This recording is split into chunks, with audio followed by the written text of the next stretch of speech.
Sort of, how have you kind of found recruiting? Like, how has it changed since when you were recruited as a player to now?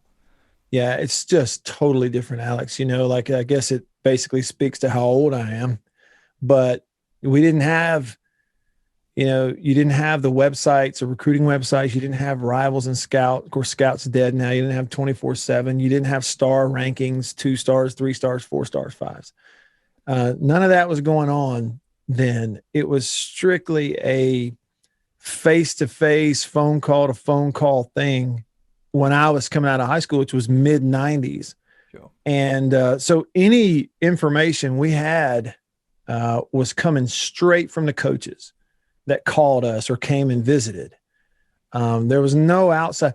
I don't think I ever did an interview or talked to any, like a media person who was actually covering recruiting. It was like the recruiting world was strictly us and the coaches recruiting us, which I got to say, I think that's better, healthier in a lot of ways.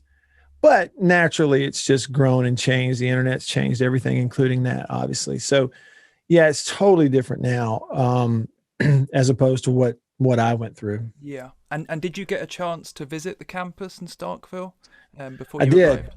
Okay. Yeah, I hope I get this right. I think the first visit that we made was as a family, and it was the spring of my sophomore year of high school. Right. So I would have played as a sophomore, and then that following spring, we went to the spring game on a trip to visit. We met them. We'd been talking. And then that following fall, so it would have been the fall of my junior year then, we began to make some trips on weekends over to watch some games. Same thing the following year.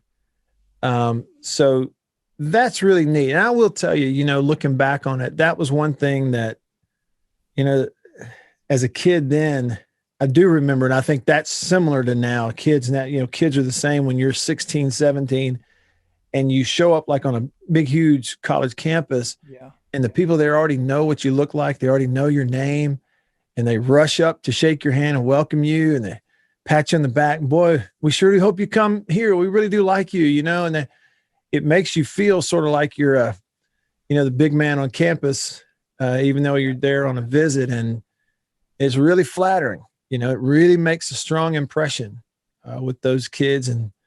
And you could see how naturally it would kind of go to your head if you're not careful. You start to get the big head, so to speak.